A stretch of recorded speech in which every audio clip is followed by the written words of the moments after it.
What do you do when the only thing left of someone you loved is a horse they left behind? The question was a shard of ice in Eleanor's chest, sharp and unyielding, just like the December air that bit at her exposed skin. Her breath plumed in front of her, a ghost in the pre-dawn gloom. Frost crunched under her worn boots with every reluctant step, a desolate rhythm in the silent, sleeping world.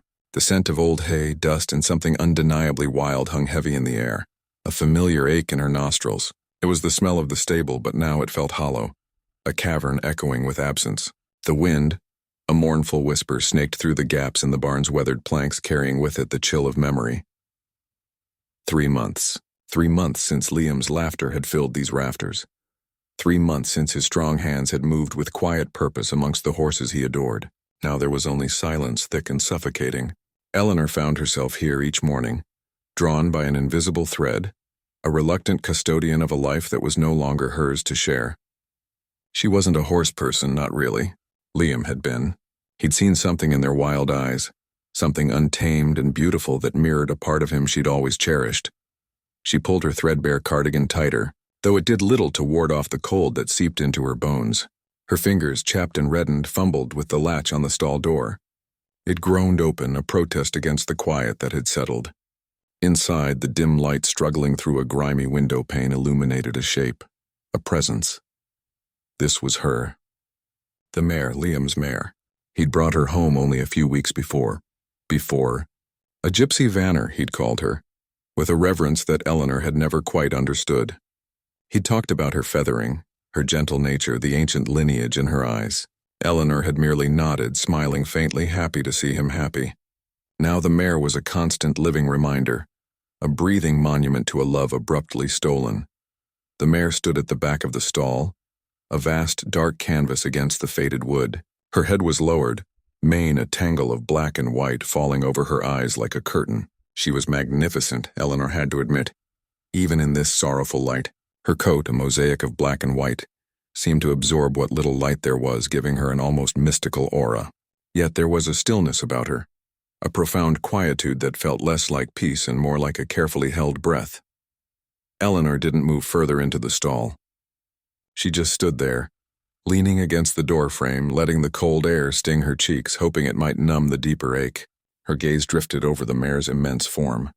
The thick feathered hair on her lower legs, the broad, intelligent forehead, the long, flowing tail that almost brushed the straw-covered floor. Liam had loved running his hands through that tail, braiding it with ribbons for fun. A fresh wave of grief, sharp and sudden, clawed its way up her throat. She swallowed it down, forcing it back into the depths where it usually resided. The mare shifted, a soft sigh escaping her nostrils. Her head lifted slowly, and then a single eye, dark and liquid, found Eleanor. There was no alarm, no sudden movement, just a measured, ancient gaze. It was a look that seemed to hold generations of quiet observation, of patience beyond human comprehension. Eleanor felt a strange pull, a reluctant curiosity nudging against her carefully constructed wall of sorrow. She took a hesitant step inside the stall. The mare didn't flinch. Only her ears, adorned with delicate, dark hairs, swiveled slightly, tracking Eleanor's movement. Eleanor reached out a tentative hand, not quite offering it, but simply presenting it, an unspoken query. "Hello," she whispered, her voice rough with disuse. It felt strange, talking to an animal that couldn't answer, yet somehow less lonely than the pervasive silence of her own home. The mare's nostrils flared, drawing in Eleanor's scent. A soft rumbling breath escaped her, a sound that vibrated through the quiet space. Slowly, deliberately, she took a step forward, then another. The sound of her hooves on the straw was muffled, almost ethereal. Eleanor held her breath, her heart thrumming an erratic beat against her ribs. The mare's head, enormous and surprisingly graceful, lowered closer to Eleanor's outstretched hand. Then a soft, warm velvet touched her fingertips. The mare's muzzle, incredibly soft, brushed against her skin. It was an unexpected sensation, intimate and grounding. Eleanor felt a flicker of something she hadn't felt in months. Not joy, not happiness, but a fragile thread of connection. The mare sniffed her hand, then nudged it gently with her nose as if asking for more. Eleanor, without thinking, let her fingers drift through the soft hairs on the mare's face, tracing the delicate bone structure beneath. The mare leaned into the touch, her eyes half closing, a deep, contented sigh rumbling in her chest. It was a small thing, this moment. A woman, broken by grief, and a horse, a silent observer. Yet, in that simple touch, a fragile bridge began to form. Eleanor felt the tremor of the mare's breath against her palm, the warmth of her skin, the undeniable presence of a living, breathing creature. It was a warmth that seeped into her own cold, empty spaces, a tiny spark in the vast darkness. She stayed like that for a long time, her hand resting on the mare's head, feeling the soft fur, the warmth, the rhythmic pulse of life. The mare remained still, a patient, comforting wait. When the first weak rays of winter sun finally pierced through the stable window, painting faint stripes on the straw-covered floor, Eleanor knew she had to leave. Her obligations, her empty house, the stark reality of her life awaited. As she slowly withdrew her hand, the mare's eyes opened fully, a deep, knowing gaze fixed on Eleanor. She didn't know why. But when she turned to leave, the horse took a quiet step forward, then another, following her to the very edge of the stall, a silent sentinel watching her go. And in that moment, Eleanor felt a tremor of something she couldn't name. A question, an unspoken promise hanging in the cold morning air. The days that followed fell into a quiet, fragile rhythm. Morning would break, painting the frosted windows in hues of pale rose and gray, and Eleanor would find herself pulling on her boots, her feet carrying her to the barn before her mind had fully woken. The mare became her first thought, a silent question mark at the start of each day. Her grief hadn't lessened, but it had shifted. It was no longer a vast, empty room, but a space she now shared. She started talking to the mare, the words spilling out in quiet whispers that were swallowed by the hay-scented air. She spoke of Liam, of the way he'd hum off-key while fixing the fence, of the time he'd surprised her with a picnic by the creek in the middle of a Tuesday, just because. The mare would stand, her head cocked, one ear swiveling to catch the cadence of Eleanor's voice. She would nuzzle Eleanor's coat pocket when she spoke of the apple orchard Liam had loved, as if she could smell the memory on her breath. But there were strange moments, too. Unsettling currents in their quiet understanding. There was an old, forgotten tack box in the corner of the stall, its leather straps cracked and its brass fittings dull with age. Whenever Eleanor drifted near it, a tension would fill the mare. Her soft eyes would harden, her body would grow rigid, and a low, uneasy rumble would vibrate deep in her chest. She would block Eleanor's path, a living wall of black and white, her message clear and unwavering, stay away. Eleanor tried to ignore it. The box was just a box, but the mare's insistence began to feel like a secret she was keeping, a piece of the puzzle that was Liam's final few weeks. Eleanor found herself resisting the pull, resisting the mare. To give her a name felt like a betrayal, an acceptance of a future Liam wasn't in. To delve into his secrets felt like picking at a wound that refused to heal, so she called her nothing. She was just you, a vast and nameless presence, a beautiful, heartbreaking anchor to the past. This quiet struggle became her daily battle, the need to connect warring with the terror of letting go.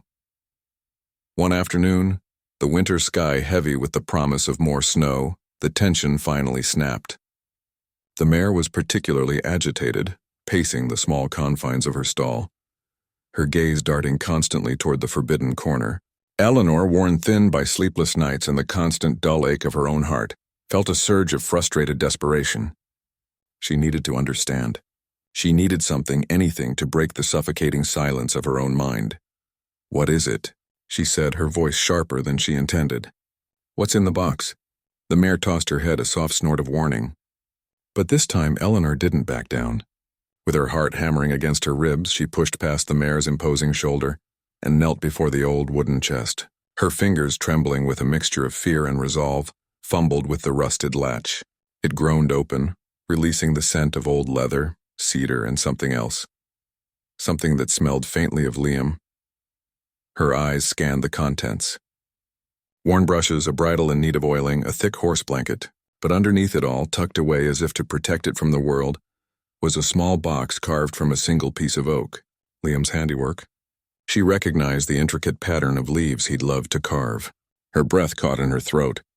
With unsteady hands, she lifted the lid. Inside, nestled on a bed of faded velvet, lay a single, perfectly preserved Queen Anne's lace and a folded piece of paper. His handwriting. It was like a ghost touching her skin. She unfolded it, her vision blurring with unshed tears. It wasn't a long letter. Just a few lines, "My dearest Elle, When you meet her, you'll know. Her name is Serafina.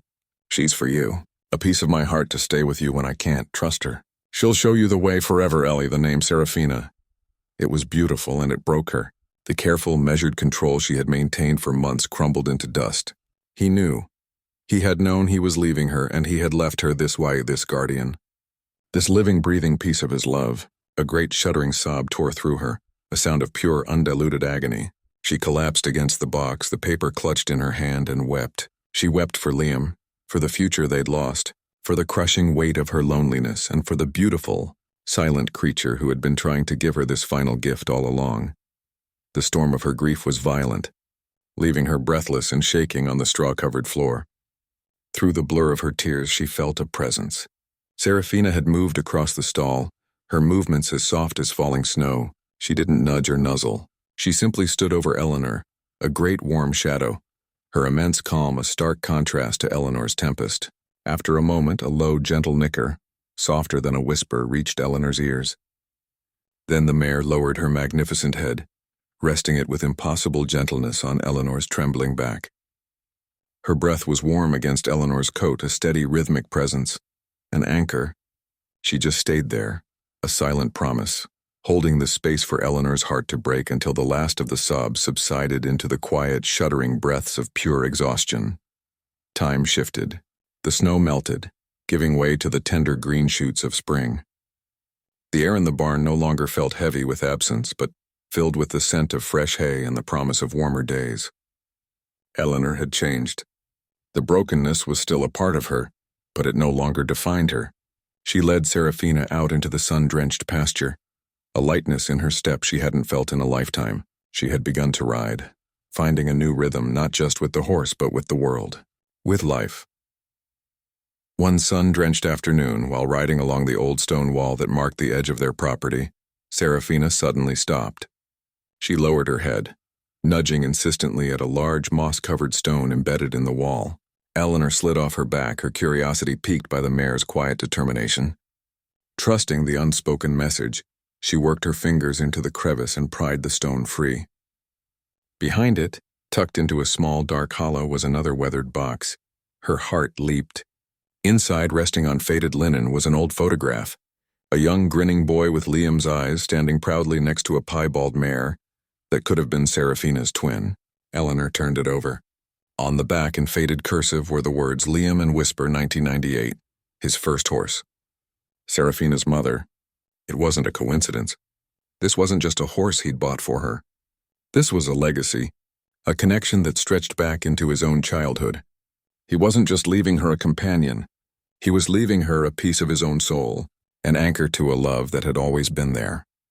Eleanor looked from the faded image of the boy she'd loved to the deep, knowing eyes of the mare standing patiently beside her. She finally understood. The whispers weren't just in the wind. They were in the bloodline, in the quiet bond that had carried her through the darkest winter of her life. Sometimes, the ones who carry you are the ones no one else saw coming. If this story touched you, subscribe, leave a comment, and press the bell so you can be here for the next story that just might change your heart.